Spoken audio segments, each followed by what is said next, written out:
మీ business ను develop చేసుకోవాలి అనుకుంటున్నారా? మీ పరపతిని పెంచుకోవాలి అనుకుంటున్నారా? అయితే ఓకే టీవీ ద్వారా L band, astron band ad, scrolling ad, ad with voice overs, logo bug, video ads ద్వారా మీ యాడ్స్ ను పబ్లిష్ చేసుకోండి. సంప్రదించవలసిన ఫోన్ నెంబర్ 8520917933.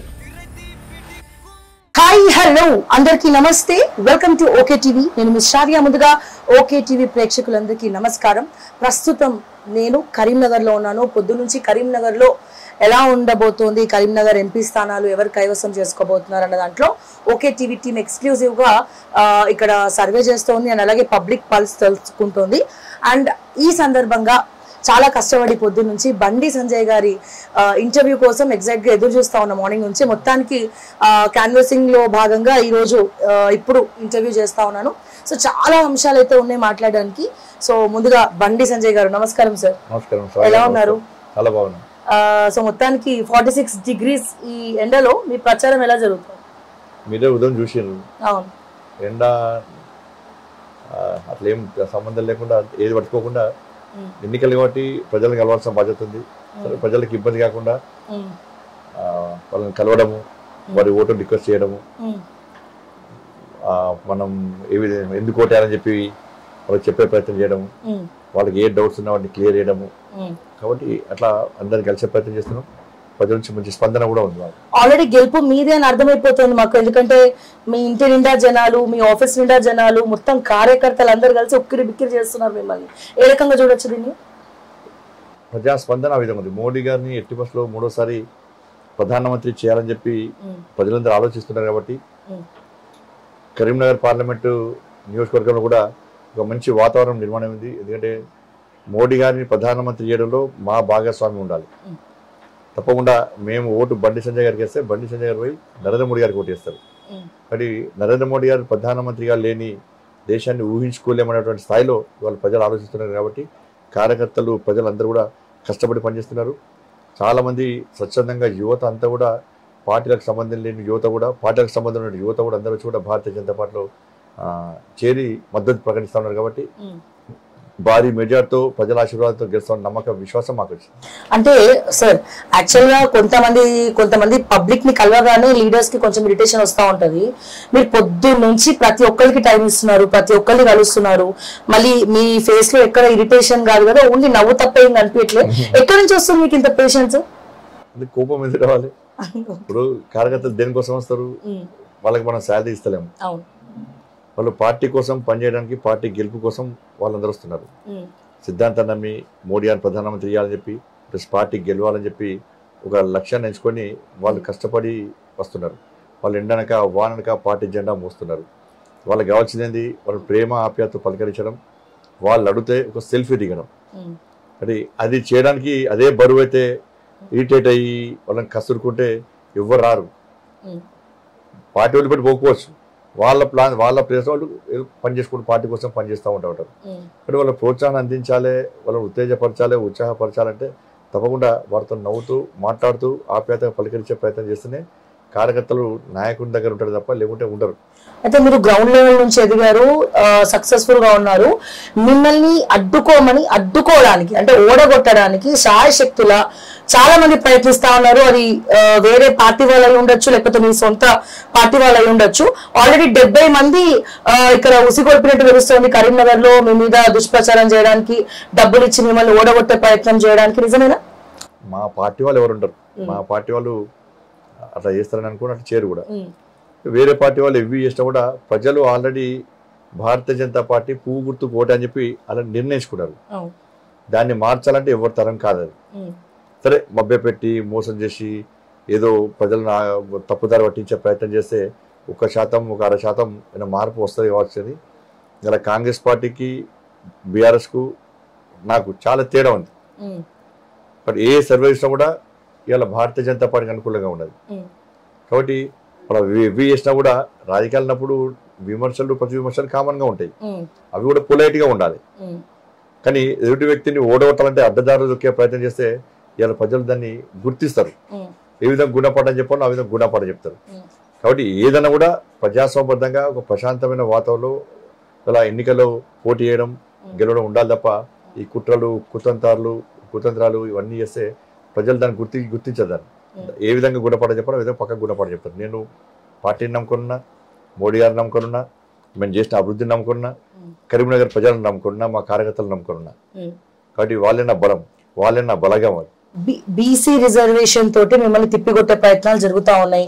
బీసీలకి బీజేపీ మోసం చేయబోతోంది, సబ్బండ వర్గాలను మోసం చేయబోతోంది అని ఒకరు దూషించుకుంటున్నారు. అంటే ఫేక్ వీడియో సృష్టించిందని చెప్పి మీరు అంటున్నారు, లేదు మేము ఒరిజినల్ పెట్టామని వాళ్ళు అంటున్నారు. ఏది నమ్మాలి? నిజంగా బీసీలను బీజేపీ మోసం చేయబోతోందా? అసలు బీసీలను మోసం చేసిన పార్టీ కాంగ్రెస్ పార్టీ. ఇప్పుడు జిహెచ్ఎంసీ ఎన్నికలు గతంలో మొన్నగాక అంతకు జిహెచ్ఎంసీ ఎన్నికలు చూడండి, ముస్లింలను బీసీలుగా గుర్తిస్తూ 4% రిజర్వేషన్ వల్ల కల్పిస్తే కోర్టు అభ్యంతరం వ్యక్తం చేసినా కూడా, కోర్టు వద్దన్నా కూడా ఇవాళ కాంగ్రెస్ పార్టీ దాన్ని అమలు చేసే ప్రయత్నం చేసింది. దీనివల్ల గత జిహెచ్ఎంసీ ఎన్నికల్లో హిందువులైనటువంటి బీసీలు గెలువాల్సిన 30 స్థానాల్లో ఎంఐఎం పార్టీ గెలిచింది. ఇది కాంగ్రెస్ పార్టీ బీసీలకు సహాయం చేసినట, కాంగ్రెస్ పార్టీ బీసీలను మోసం చేసినట. ఇప్పుడు సాక్షాత్తు రాష్ట్ర ముఖ్యమంత్రి గారు ఏమంటున్నారు, మేము మతపరమైన రిజర్వేషన్లు ఇవ్వలే, బీసీలకు ఇష్టం అని చెప్పంటున్నారు. అంటే వాళ్ళు ఏదనుకుంటుంది. అసలు రిజర్వేషన్ అంశం అనేది ఇక్కడ అసలు ప్రస్తావన ఎక్కడ ఏ పార్టీ చేయలే, ఆ అంశమే రాలే. కాంగ్రెస్ పార్టీ 6 గ్యారెంటీల విషయంలో ప్రజలు ప్రశ్నిస్తున్నారు. ప్రజల లోపల కాంగ్రెస్ పార్టీ మీద పూర్తి వ్యతిరేకత ఉంది. వాళ్ళ పార్టీ ఎమ్మెల్యేలే బయట తిరగలేని పరిస్థితి ఉంది. వాళ్ళ పార్టీ కార్యకర్తలే జెండా పెట్టి ఇంటికి పోయి కాంగ్రెస్ పార్టీకి ఓటేమంటే ప్రజలు 6 గ్యారెంటీలు 100 రోజులు అమలు చేస్తున్నారు, ఏమైంది అని ప్రశ్నించే స్థితికి వచ్చింది. కాబట్టి దాన్ని దృష్టి మళ్లించడానికి గాడిద గుడ్డు పెట్టి, లేకుంటే గుండె సున్నా పెట్టి, ఒక భాషతోని ఏదో రకంగా పబ్లిక్ యొక్క దృష్టి మళ్లించే ప్రయత్నం వాళ్ళు చేస్తున్నారు. కాబట్టి నేనేమంటున్నా అంటే, ఇవాళ బాబాసాహెబ్ అంబేద్కర్ ను అవమానపరిచిందే కాంగ్రెస్ పార్టీ, రాజ్యాంగానికి తూట్లు పొడిచిందే కాంగ్రెస్ పార్టీ. కానీ నరేంద్ర మోడీ గారు బాబాసాహెబ్ అంబేద్కర్ వచ్చిన రాజ్యాంగానికి అనుగుణంగా దేశాన్ని పాలిస్తున్న వ్యక్తి, రాజ్యాంగాన్ని గౌరవించే వ్యక్తి, అంబేద్కర్ కు తగిన విధంగా అంబేద్కర్ యొక్క స్ఫూర్తి తరతరాలకు ఉండాలని చెప్పి ఆలోచనతో ముందుకు వచ్చేటువంటి వ్యక్తి. నేను బతుకునే రోజులు రిజర్వేషన్ రద్దు చేయం అని చెప్పి మోడీ గారు చెప్పినప్పుడు కూడా కాంగ్రెస్ పార్టీ ఫేక్ వీడియోలు ఎడిటింగ్ చేసి మార్ఫింగ్ చేసి ఇవాళ చూపెట్టే ప్రయత్నం చేస్తున్నారు. కరీంనగర్ నాది కూడా నేను విలేకరుల సమావేశంలో మాట్లాడిందని మొత్తం ఫుల్ మార్ఫింగ్ చేసి ఇవాళ చెప్పే ప్రయత్నం చేస్తారు, సక్సెడ్ చేసే ప్రయత్నం చేశారు. ప్రజల వాళ్ళు నమ్మలే, అన్ని మూసుకొని ఇట్లా పడ్డారు. కాబట్టి ఇలా ఈడబ్ల్యూఎస్ అగ్రవర్ణాలు పేదలకు రిజర్వేషన్ ఇచ్చింది మేము, ఇవాళ ఎస్సీ ఎస్టీ బీసీల గురించి ఆలోచించింది మేము. ఇలా 27 మంది బీసీ ఎంపీలను మంత్రులు చేసినాం. కాంగ్రెస్ పార్టీ ఎంతమంది బీసీ ఎంపీలను మంత్రులు చేసింది? 12 మంది ఎస్సీ ఎంపీలను మంత్రులు చేసినాం. కాంగ్రెస్ పార్టీ ఎంతమంది మంత్రులు చేసింది? ఇలా 8 మంది ఎస్టీ ఎంపీలను మంత్రులు చేసినాం. కాంగ్రెస్ పార్టీ ఎంతమంది ఎస్టీల మంత్రులు చేసింది? ద్రౌపది ముర్ము గారిని రాష్ట్రపతి చేస్తామంటే ఓడగొట్టడానికి కాంగ్రెస్ బీఆర్ఎస్ కలిసి వచ్చినాయి. రామ్నాథ్ కోవింద్ గారిని రాష్ట్రపతి చేస్తా అంటే అడ్డుకునే ప్రయత్నం చేసినాయి. కాబట్టి ఇవన్నీ కూడా ప్రజలకు మోడీ గారి మీద నమ్మకం, మోడీ గారి మీద విశ్వాసం ఉంది. కాబట్టి ఇటువంటి పట్టించుకునే స్థితిలో ప్రజలు లేరు. కానీ వాళ్ళు 6 గ్యారెంటీలు అంటున్నారు, మీరేమో మోడీ గ్యారెంటీ అంటున్నారు. గ్యారెంటీల గొడవ ఏంటి మధ్యలో? మోడీ గ్యారెంటీ మీద ప్రజలకు నమ్మకం ఉంది. ఇవాళ మోడీ గారు ఎన్నికల సందర్భంలో ఇయ్యకున్న హామీలను నెరవేర్చి ఇయ్యకున్నా కూడా ప్రజలకు అవసరమైనటువంటి అన్ని విషయాల్లో మోడీ గారు స్పందించారు. ఇవాళ ప్రజలకు అనేక సంక్షేమ పథకాలు అందిస్తున్నాడు. ఇవాళ కాంగ్రెస్ పార్టీ 6 గ్యారెంటీలు అనేది ఇలా 2,500 రూపాయలు 100 రోజుల పాట 2,500 రూపాయలు మహిళల అకౌంట్లో ఇస్తున్నారు. ఎంతమంది అకౌంట్లో వేసారు? తులం బంగారం ఇస్తున్నారు మహిళలకు. ఎంతమంది మహిళలకు తులం బంగారం ఇచ్చారు? స్కూటీలు కొని ఇస్తున్నారు. ఎంతమంది కొని ఇచ్చారు? 4,000 రూపాయలు ఆసరా పెన్షన్లు అకౌంట్లో ఇస్తున్నారు. ఎంతమందికి వేసారు? 15,000 రూపాయలు రైతులకు, కౌలు రైతులకు ఇస్తున్నారు. ఎంతమందికి ఇచ్చారు? 12,000 రూపాయలు రైతు కూలీలకు ఇస్తున్నారు. ఎంతమందికి ఇచ్చారు? 2 లక్షల రూపాయలు రుణాఫీ చేస్తున్నారు. ఎంతమందికి చేశారు? 500 రూపాయలు బోనస్. అంటే 500 రూపాయలను చూడొద్దు మనం. 1 ఎకరానికి 28 క్వింటాల ధాన్యం వస్తే, బియ్యం వస్తే, వడ్లు వస్తే ఇవాళ క్వింటాలకు 500 రూపాయలు. అంటే 14,000 రూపాయలు రైతుల అకౌంట్లో వేయాలి. రైతుల అకౌంట్ ఎంతమంది అకౌంట్లో? రైతుల అకౌంట్ 14,000 రూపాయలు వేసారు. ఇవాళ కటింగ్స్ ఎలాంటి కోతలు లేకుండా, తరుగు పేరుతోనే, తాలు పేరుతోనే, తేమ పేరుతోనే రైతులు ఇబ్బంది పడుతున్నారు. మేము ఎలాంటి కటింగ్స్ లేకుండా పూర్తి పండించిన ప్రతి గింజ కొంటామన్నారు. ఏ ప్రాంతంలో మొత్తం ఉన్నారు? 5 లక్షల రూపాయలు ఇల్లు ఉద్యోగాలు ఎవరికి ఇస్తారు? ఎంతమందికి ఇచ్చారు? 5 లక్షల రూపాయలు విద్యార్థి భరోసాలు ఇస్తున్నారు, ఎంతమందికి ఇచ్చారు? వీటి మీద చర్చ జరగాలి. కానీ ఈ వీటి పక్క పెట్టి ముంగట ఒక ముఖ్యమంత్రి స్థాయి వ్యక్తి గాడి గుడ్డు పెట్టి ఇవాళ మా గుండు గురించి మాట్లాడము, గాడి గుడ్డు గురించి మాట్లాడము, గుండు సున్నా గురించి మాట్లాడము. ఫస్ట్ వీటి గురించి మాట్లాడండి. ప్రజలు వీటి గురించి మీకు ఓట్లు వేసారు, దాని మీద చర్చ జరగాలి. దాని మీద చర్చ దాని మళ్ళీ ఇవాళ తప్పుడు ఆరోపణ చేస్తే ప్రజలు పట్టించుకోరు, ప్రజలు మిమ్మల్ని సహించిన విషయాన్ని గుర్తుంచుకోవాలి. దాని మీద అవి 6 గ్యారెంటీల విషయంలో కాంగ్రెస్ పార్టీ ఎందుకు అమలు చేయలేకపోతుందో స్పష్టం చేయాల్సిన బాధ్యత ఉన్నది. కర్ణాటకలో మేము 6 గ్యారెంటీలు ఇస్తామని చెప్పి మోసం చేసి ఇక్కడ గెలిచారు. అక్కడ పరిస్థితి ఏంది? వాళ్ళ సేమ్ ఇక్కడ కర్ణాటక తెలంగాణ పేరు చెప్పి దేశంలో గెలిచే ప్రయత్నం చేశారు. ఏమైంది వాళ్ళ? సో మొన్న ప్రెస్ మీట్ పెట్టడం జరిగింది. ఫోన్ ట్యాపింగ్ వ్యవహారంలో అప్రూవల్ గా కేసీఆర్ పేరు చెప్పడం జరిగింది. బట్ ఆయన అరెస్ట్ చేయట్లేదు అని ఒక మంత్రి కాపాడుతున్నారు అంటున్నారు. ఆ మంత్రి ఎవరు? ఇప్పుడు ఒకటండి, ఆ మంత్రులు మీకు తెలుసు, మాకు తెలుసు, ప్రజలకు తెలుసు. కాబట్టి ఫోన్ ట్యాపింగ్ వ్యవహారము చాలా సీరియస్ ఇష్యూ. ఇప్పుడు భార్యాభర్తల ఫోన్లు కూడా విన్నారు అంటే అంతకంటే సిగ్గుచేటు ఇంకోటి లేదు. ఎంత హడావుడి చేశారు, ఫోన్ ట్యాపింగ్ అని చెప్పి అధికారులందరూ అరెస్ట్ చేశారు. చాలా సంతోషం. అసలు దోషిగా ఉన్నటువంటి వ్యక్తి ఎక్కడున్నాడు? అమెరికాలో ఉన్నాడు. ఇప్పుడు వాళ్ళ వియ్యం కూడా కరీంనగర్లో ఉన్నాడు. ఈ ఫోన్ ట్యాపింగ్ వ్యవహారం ఈ పార్లమెంట్ ఎన్నికల సందర్భంగా బయటపడ్డది కాదు, అసెంబ్లీ ఎన్నికల నుంచే ఇది స్టార్ట్ అయింది, బయటకు వచ్చి. ఎందుకంటే ప్రభాకర్ రావు అనే వ్యక్తి ఇంటెలిజెన్స్ ఆఫీసర్. ఏ ప్రభుత్వం వస్తుంది నెక్స్ట్, ప్రజల మూడేంది, ప్రజల నాడి ఏందో అని తెలుసు. నెక్స్ట్ కాంగ్రెస్ పార్టీ ప్రభుత్వం వస్తుంది తెలిసే ఇలా కరీంనగర్లో అడ్డాగా పెట్టుకుని వాళ్ళ వియంకునింట్లో ఉండి రాధాకిషన్ రావు అనే వ్యక్తి ప్రతిమా హోటల్లో 314 రూమ్ లో ఉండి వీళ్ళిద్దరు ఇక్కడ నుంచి ఇవాళ మొత్తం దందా నడిపారు. ఇవాళ ఏంటంటే అసెంబ్లీ ఎన్నికల సందర్భంగా ఇప్పుడైతే కాంగ్రెస్ పార్టీ అభ్యర్థి పోటీ చేస్తుండో ఆయన ద్వారా మొత్తం కాంగ్రెస్ పార్టీ నాయకులకు డబ్బులు ఇచ్చే ప్రయత్నం చేశాను. అయిపోయింది. మళ్ళా ఇప్పుడు ఎన్నికల్లో కూడా పెద్ద ఎత్తున డబ్బులు ఖర్చు పెడుతున్నారు, ప్రజాప్రతినిధులు ఉంటున్నారు, నేరుగా అకౌంట్లో 5 లక్షల రూపాయలు ఇస్తున్నారు, లక్షల రూపాయలు ఇస్తున్నారు. ఇచ్చి ఇలా ఫోన్ ట్యాపింగ్ డబ్బులన్నీ కూడా ఇవాళ ఖర్చు పెట్టి అడ్డదారులు గెలిచే ప్రయత్నం చేస్తున్నారు. నేనేమంటున్నా అంటే ఈ మధ్యలో ఫోన్ ట్యాపింగ్ వ్యవహారం గురించి మాట్లాడే బంద్ చేశారు. ఇప్పుడు పోలీస్ విచారణ జరిగింది. ఈ నేరు ఎవరైతే రిమాండ్ లో ఉన్నారో వాళ్ళందరినీ పోలీస్ కస్టడీ తీసుకున్నారు. దానిలో రాధాకిషన్ రావు గారి యొక్క స్టేట్మెంట్ లో వాళ్ళ స్టేట్మెంట్ క్లియర్ గా రికార్డ్ చేసి కోర్టుకు సబ్మిట్ చేశారు. దానిలో ఏముంది?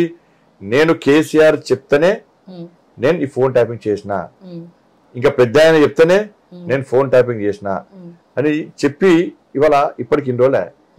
మరి కేసీఆర్ గారికి కనీసం 41 నోటీస్ ఇచ్చిర్రా? ఇలా సిరిసిల్ల అడ్డా పెట్టుకుని ప్రణీత్ రావు అనే వ్యక్తి కంట్రోల్ రూమ్ అక్కడనే పెట్టుకుని వారు పెట్టుకుని అక్కడి నుంచి మొత్తం దందా నడిపోయాడు. లాస్ట్ కు హార్డ్ డిస్క్ లో వైర్లని కట్ చేసి పోయి మూసిలో పడేసినాం, అక్కడ పడేసిన అన్నారు. సిరిసిల్లలో ఎవరి ధైర్యంతో చేసింది అక్కడ? కాబట్టి కేసీఆర్ కొడుకు ఎందుకు నోటీస్ ఇస్తలేరు? కథం దుకాణం బందిగా. ఎందుకంటే సేమ్ కేసీఆర్ గదే చేసింది కదా. నయం కేసులో సిట్టేషన్ అవుట్, మియాపూర్ భూమిలో కేసులో సిట్టేషన్ అవుట్, ఇంటర్మీడియట్ విద్యార్థుల ఆత్మహత్య విషయంలో సిట్టేషన్ అవుట్, టీఎస్పీఎస్సీ విషయంలో సిట్టేషన్ అవుట్, అన్నిటి మీద డ్రగ్స్ కేసులో సిట్టేషన్ అవుట్. ఇప్పుడు ఇదే పరిస్థితి, వీళ్ళ అదే పరిస్థితి. కాళేశ్వరం దాన్ని విచారణ పెడతాను, ఇంకా మొత్తం లాగు, ఇంకా మొత్తం ఏదో సాగదీస్తూనే ఉండరు. అది ఇలా ఇది అడికెక్కించారు. ఇప్పుడు వాళ్ళ కేసీఆర్ గారు హుజరాబాద్ రావడం జరిగింది, మీటింగ్ పెట్టడం జరిగింది. అండ్ ఇందాకే ఇక్కడ కరీంనగర్ చౌరస్తా నుంచి బస్సు కూడా పోయింది. నాకు తెలిసి జగిత్యాల పోతున్నట్టున్నారు. అంటే బీజేపీ ఏమో మతపరంగా చేస్తా ఉంటది, మీరు వినోద్ కుమార్ ని ఓట్లేసి గెలిపించాలని చెప్పి చాలా గట్టిగా స్పీచ్ ఇచ్చినట్టు తెలుస్తా ఉంది. మీరు ఏం చెప్తారు? బీఆర్ఎస్ పోటీ కింద తీసుకుంటున్నారా కరీంనగర్ లో? అన్న గట్టిగా స్పీచ్ ఇస్తాను, పట్టించుకున్నారు ఆయన. ఇవాళ నేను మతం అంటున్నారు, మరి కేసీఆర్ ఎవడు? కేసీఆర్ ఏ ప్రతిష్ట దేనికి చెందిన వ్యక్తి కేసీఆర్ అనే వ్యక్తి? కేసీఆర్ గారు ఏమాట్లాడారు? గిట్ల దింపి బియ్యంలో పసుపు కలిపితే అక్షింతలు అవుతాయా అన్నాడు. పులిహోర తింటే కడుపు నింపుతుందా అన్నాడు. అంటే రాముల వారి ప్రాణ ప్రతిష్ఠ కార్యక్రమం రోజు ఈ దేశ వ్యాప్తంగా ప్రజలందరూ ఒక దేవాలయ వేదికగా ఒక బస్తీలో ఒక వేదికలు ఏర్పాటు చేసుకొని రాముల వారి అక్షింతల కార్యక్రమాన్ని నిర్వహిస్తే, రాముల వారి అక్షింతలను కూడా హేళన చేస్తే రాముల వారిని హేళన చేసినట్ట కాదా? నువ్వు ఏ సెక్యులర్ వాదివి? నువ్వు ఇలా రాముల వారి ప్రసాదం అందరూ ప్రసాదం పులిహోర వేసుకుంటారు. శ్రీరామనవమి కూడా పులిహోర ప్రసాదం వేసుకుంటాం, ఉగాది కూడా పులిహోర వేసుకుంటాం. ఇలా రాముల వారి పులిహోర ప్రసాదాన్ని ప్రజలు చేసుకున్న పులిహోర ప్రసాదాన్ని కూడా నువ్వు హేళన చేస్తే రాముల వారిని కించపరచట కాదా? ముంగట 10 మంది 15 మంది ఒక 100 మంది ముస్లింస్ ఉండగానే రెచ్చిపోయి ఇలా హిందూ ధర్మాన్ని హేళన చేస్తాం, హిందూ దేవులను కించపరిచే విధంగా ప్రయత్నిస్తాం, ప్రసాదాన్ని కూడా హేళన చేస్తాం అని చెప్పంటే ప్రజలు ఉరికిస్తారన్న విషయాన్ని కేసీఆర్ గారు గుర్తుంచుకోవాలి. నువ్వు ఏ సెక్యులర్ నిజమైన హిందువుని నిక్కార్సైన హిందువుని బట్టలు చింపుకునే హిందూ అని అంటేనే కరీంనగర్లో హిందూ కాలని బొందు కాలని తీసుకుపోయి బొంద పెట్టారు. నువ్వు మళ్ళా ఇలా బరిదెగించి వాళ్ళ భారతీయ జనతా పార్టీని మతతత్వ పార్టీ నువ్వు చిత్రీకరించే ప్రయత్నం చేస్తున్నావు. మళ్ళీ కొత్తగా స్టార్ట్ చేసిన మధ్య మీరు చూడండి యూట్యూబ్ ఛానల్ కొన్ని ప్యాకేజ్ తీసుకుంటూ ఈ కొత్త కుహనా లౌకిక మేధావులు ఉంటారు, స్వయం ప్రకృత మేధావులు వాళ్ళందరూ కూడా కరీంనగర్ అభ్యర్థి లెక్కనే. కేసీఆర్ మంచోడనే ఆ తప్పు ఏ కొనుండే కానీ ఇప్పుడు ఏరియా మరి కేసీఆర్ మంచోడనే అప్పుడు ఎవరో చెప్తే తప్పు చేసిండు కానీ కేసీఆర్ మంచోడే అని మళ్ళీ స్టార్ట్ చేసిండు. దేన్ని కేసీఆర్ మంచోడు? 5 లక్షల కోట్లు అప్పు చేసిండు.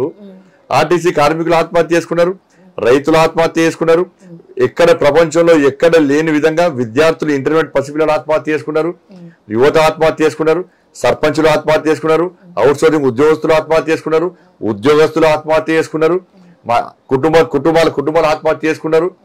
ఇలా ఆత్మహత్యలు చేసుకునేవారు ఇలా ఆత్మహత్యలు తెలంగాణగా మార్చింది రాష్ట్ర ముఖ్యమంత్రి. ఇక్కడ ముఖ్యమంత్రి అయి ఇక్కడ రైతులకు ఇచ్చిన హామీలు నెరవేర్చకుండా ఇక్కడ ఆయన తాతాస్తి అయ్యే జాగిరాన్ని తీసుకొని పంజాబ్ లో చెక్కులు ఇస్తాడు.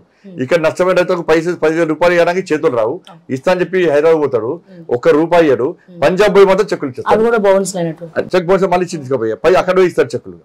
అలా బిడ్డనమో ఇక్కడ సంపాదించిన పైసలు తీసుకుపోయి ఢిల్లీ లిక్కర్ కేసులో పెడతాడు. ఇక పంజాబ్ లో పెట్టే ప్రయత్నం చేస్తారు. కొడుకు ఇక్కడ పైసలు తీసుకుపోయి విదేశాల్లో పెట్టుబడి పెట్టేస్తాడు. దీనికోసమే కుటుంబం కోసం తెలంగాణ రాష్ట్రం లోపాయికార ఒప్పందాలు ఉన్నాయి. కవిత అరెస్ట్ అయింది, అందుకే ఇప్పుడు బీజేపీ గెలుస్తుంది. 6 స్థానాలకు వీళ్ళు లింక్ కుదిరించుకున్నారు, డీల్ కుదిరించుకున్నారు. ఇప్పుడు ఎక్కడన్నా మీరు ఇలా మొత్తం తిరిగింది కదా, ఇవాళ ఎక్కడన్నా కవితను అరెస్ట్ చేసిరు కాబట్టి మేము బీజేపీ ఓటేస్తున్నాం ఎవరు చెప్పారు? ఇవి స్థానిక సంస్థల ఎన్నికలు కాదు, రాష్ట్రానికి సంబంధించిన ఎన్నికలు, ఈ దేశానికి సంబంధించిన ఎన్నికలు. ఈ దేశాన్ని రక్షించేది ఎవరు, ఈ దేశాన్ని కాపాడేది ఎవరు, ఈ దేశాన్ని అభివృద్ధి చేసేది ఎవరు, ఈ దేశంలో పేద ప్రజల బతుకుల గురించి ఆలోచించేది ఎవరు అనే విషయంలో ప్రజలు ఆలోచిస్తారు. కాబట్టి ఇవాళ మా ప్రధానమంత్రి అభ్యర్థి నరేంద్ర మోడీ గారు, ఇది దేశ ప్రధాని నిర్ణయించే ఎన్నికలు. మా ప్రధానమంత్రి అభ్యర్థి నరేంద్ర మోడీ గారు. నరేంద్ర మోడీ గారు చూసి ఓటేమంటున్నాం మా ప్రధానమంత్రి అభ్యర్థి. ఇలా కాంగ్రెస్ పార్టీ ప్రధానమంత్రి అభ్యర్థి ఎవరు లేరు, కెప్టెన్ లేకుండా మ్యాచ్ ఆడుతున్నది కాంగ్రెస్ పార్టీ. కాబట్టి ఒకడు ఓడిపోతున్నాడు, కీపర్ ఒదిగిపోతున్నాడు, బౌలర్ ఒదిగిపోతున్నాడు, ఫీల్డర్ ఒదిగిపోతున్నారు. కానీ ఇవాళ ఎవరు చూసి కాంగ్రెస్ పార్టీకి ఓటేయాలి? వాళ్ళ మీ పార్టీలో దేశాన్ని రక్షించేటువంటి నాయకుడే లేడు, దేశ అభివృద్ధి గురించి ఆలోచించే నాయకుడే లేరు. లేనప్పుడు ఇలా కాంగ్రెస్ పార్టీ అధికారంలోకి ఎట్లా వస్తా అనుకుంటుంది? దాంతోపాటు కాంగ్రెస్ పార్టీ ఎన్ని స్థానాల్లో పోటీ చేస్తుంది? నాకు తెలిసి 310 స్థానాల్లో పోటీ చేస్తున్నది. 272 స్థానాలు రావాలి, గెలుస్తుందా? ఎట్లా అధికారంలోకి వస్తుంది? మరి దేనికోసం ఓటేయాలి? కాంగ్రెస్ పార్టీకి ఓటేసి ఎందుకు ఓటు వృధా చేసుకోవాలి? కాబట్టి బీఆర్ఎస్ పార్టీకి ఓటేస్తే అది మూసేది లేసినట్టే. ఆ రెండు పార్టీస్ కూడా విచ్చలవిడి డబ్బు ఖర్చు పెడుతోంది. ముఖ్యంగా కరీంనగర్ లో ప్రతిపక్ష నాయకులు ఇద్దరు కూడా డబ్బులు బాగా ఖర్చు పెడుతున్నారు. 100 కోట్లు ఖర్చు పెడుతున్నారు, పైసల ద్వారా గెలిచే ప్రయత్నం చేస్తున్నారు. సెకండ్ ప్లేస్ మెయిన్ రావాలంటే మెయిన్ రావాలి, ఇజ్జత్ పోతుంది మాదని చెప్పి బీఆర్ఎస్ పార్టీ అభ్యర్థిని పోటీ అన్నాడు. పోటీ అంటే కేసీఆర్ గారు బలవంతంగా మా కుటుంబ సభ్యుని నువ్వు పోటీ చేయకుంటే ఇంకోళ్ళు పోటీ చేస్తారు, నువ్వు నన్ను ఇబ్బంది పడితే ఎట్లా, కనీసం నువ్వన్నా పోటీ అయ్యి, ఎవరు పోటీ అనేది సిద్ధంగా లేరు. కాబట్టి నువ్వన్నా పోటీ అంటే బలవంతంగానే పోటీ చేస్తున్నాడు. పోటీ చేసినాక ఇవాళ 3rd ప్లేస్కి వచ్చారు. 2nd ప్లేస్కి వచ్చే ప్రయత్నం చేద్దామని చెప్పి వాళ్ళు ఈ రోజుకు షేర్ మార్కెట్ లెక్కనే ఒకరు ముందు పోతున్నారు, వాళ్ళు వెనకొస్తున్నారు, వాళ్ళు ముందు పోతున్నారు, వాళ్ళు వెనకొస్తున్నారు. 2 రోజులకు ఒకసారి సర్వే రిపోర్ట్ వస్తే హెచ్చు తగ్గులు అక్కడనే అదే ప్లేస్ ఉన్నారు, కానీ హెచ్చు తగ్గులు వాళ్ళు ఇద్దరు మధ్య వస్తున్నది. కాబట్టి 2nd ప్లేస్ కోసం రావడానికి ఇలా కాంగ్రెస్ పార్టీ బీఆర్ఎస్ పార్టీ ప్రయత్నం చేస్తున్నది. దాంతో పాటు బీఆర్ఎస్ పార్టీ 2nd ప్లేస్ రావడానికి కాంగ్రెస్ పార్టీ నాయకులు సహకరిస్తున్నారు. ఎందుకంటే అక్కడ ఉన్నటువంటి ఈ కాంగ్రెస్ పార్టీకి సంబంధించిన మంత్రి ఇవాళ కేసీఆర్ కుటుంబంతో సాన్నిహిత్య సంబంధం ఉంది కాబట్టి ముందే ఒప్పందాలు కుదుర్చుకొని, అందుకే కాంగ్రెస్ పార్టీకి ఒక డమ్మీ అభ్యర్థి నిలవటాన్ని ఇద్దరి మధ్య ఒప్పందం జరిగింది. కాబట్టి ఇలా కాంగ్రెస్ పార్టీ డమ్మీ అభ్యర్థిని పెట్టరని చెప్పి బీఆర్ఎస్ పార్టీ నాయకులు కూడా అంటున్నారు, కాంగ్రెస్ పార్టీ కార్యకర్తలే అనుకుంటున్నారు. అయితే సార్ ఫైనల్ గా సార్ లోక్సభలో గెలవడానికి అంటే మీరు ఎలా గెలుస్తున్నారు, ఇక్కడ పబ్లిక్ అందరూ కూడా అదే మాట చెప్తున్నారు, గెలిస్తే ఈసారి ఏం చేస్తారు మీరు కరీంనగర్ కి? తప్పకుండా గతంలో నేను గెలిచిన తర్వాత 2 సంవత్సరాలు కోవిడ్ తో పోయింది. 3 సంవత్సరాల్లో 12,000 కోట్ల రూపాయలకు పైగా నిధులు తీసుకొచ్చినాం. అప్పుడు ఇక మంత్రులు కొత్త పరిచయం నాకు. నేను రాష్ట్ర అధ్యక్షుని అయిన తర్వాత ఇక్కడ నేను చేస్తున్న పోరాటం చూసిన తర్వాత అందరూ ఎంపీలతోని జాతీయ స్థాయి నాయకులతోని అందరితోని నాకు సన్నిహితం ఏర్పడ్డది, పరిచయం ఏర్పడ్డది. నా మీద వాళ్ళు చాలా ప్రేమతో చూస్తూ ఉంటారు, నన్ను పలకరిస్తూ ఉంటారు. కాబట్టి కరీంనగర్ పార్లమెంటుకు ఇంకా ఎక్కువ నిధులు తీసుకొచ్చే అవకాశం ఉంది. విద్యా సంస్థల విషయంలో కానీ, రోడ్స్ విషయంలో కానీ, ఎక్కువ నిధులు తీసుకొచ్చే విషయంలో కానీ, సంక్షేమ పథకానికి ఎక్కువ అమలు చేసే విషయంలో కానీ ఎక్కువ తీసుకొచ్చే అవకాశం ఉంది. కాబట్టి ఇలా ప్రజలందరూ నాకు ఓటేయడానికి సిద్ధమయ్యారు. ఇలా కాంగ్రెస్ పార్టీ నాయకుడికి ఓటేస్తే ఎక్కడి నుంచి పై తీసుకొస్తాడు? ఆయన ఏమంటాడు, కోహినూరు కావాలి, డైమండ్ కావాలి కూడా చూస్తలేరు. ఉన్న సమస్యలు పరిష్కరిస్తే చాలు, మీ 6 గ్యారెంటీలు అమలు చేస్తే చాలని ప్రజలు అనుకుంటున్నారు. బండి సంజయ్ సెంట్రల్ మినిస్టర్ అయితే చాలా మంది భయపడుతున్నారట, ఒకవేళ గెలిస్తే సెంట్రల్ మినిస్టర్ అవుతాడు అని చెప్పి. నిజమేనా? సెంట్రల్ మినిస్టర్ కావడానికి సెంట్రల్ మినిస్టర్ కోసమే నేను ఎన్నికల్లో పోటీ చేస్తలేను. పార్టీ తీసుకునే నిర్ణయానికి కట్టుబడి ఉన్నటువంటి ఒక కమిట్మెంట్ గల కార్యకర్తను. ఇప్పుడు రాష్ట్ర అధ్యక్షుడిగా మార్చాలనుకుంటున్నాం. ఎస్, మార్చండి అన్నాం. కమిట్మెంట్తో పనిచేస్తున్నాం. మేము సిద్ధాంతం కోసం పనిచేసే కార్యకర్తలం. కాబట్టి మంత్రి పదవుల కోసమో పనిచేసేటువంటి కార్యకర్తలు మేము కాదు. నేను ఎన్నికల్లో ఎంపీగా పోటీ చేస్తున్నా, ప్రజల ఆశీర్వాదం కోరుతున్నాను. నేను వాళ్ళు నాకు ఓటేస్తే నేను పోయి మోడీ గారికి ఓటేస్తాను. మోడీ గారిని ప్రధానమంత్రి చేయడంలో నేను భాగస్వామ్యం కావాలి. ప్రధానమంత్రి గారిని మోడీ గారిని ప్రధానమంత్రి చేయడంలో కరీంనగర్ ప్రజల భాగస్వామ్యం కూడా ఉండాలని చెప్పి ఒక ఆలోచనతో పోటీ చేస్తుంది తప్ప వేరే ఆలోచన లేదు. సూపర్. ఫైనల్ గా తెలంగాణ లోక్సభ ఎన్ని వస్తాయి బీజేపీ? మీకు 12 స్థానాలకు పైగా గెలిచే అవకాశాలు ఉన్నాయి. ఏమైనా జరగచ్చు, ఇంకెక్కువ కూడా రావచ్చు. 12 స్థానాలకు పైగా గెలిచే అవకాశాలు మాకున్నాయి, మాకున్న సర్వే ప్రకారం. Thank you sir, thank you so much. So ఇది ఈ రోజు బండి సంజయ్ గారితో 1-to-1 ఇంటరాక్షన్. ఇంకా చాలా క్వశ్చన్స్ ఉన్నాయి, బట్ టైం లేదు. ఈసారి గెలిచిన తర్వాత, సెంట్రల్ మినిస్టర్ అయిన తర్వాత టైం ఇస్తే అప్పుడు మళ్ళీ మనం ఎక్స్క్లూజివ్ ఇంటర్వ్యూ ప్లాన్ చేద్దాం. సో ఎనీవేస్, అంటిల్ దెన్ చూస్తూనే ఉండండి ఓకే టీవీ. అంటిల్ దెన్ నేను మిస్ శ్రావ్య. జై తెలంగాణ, జై హింద్.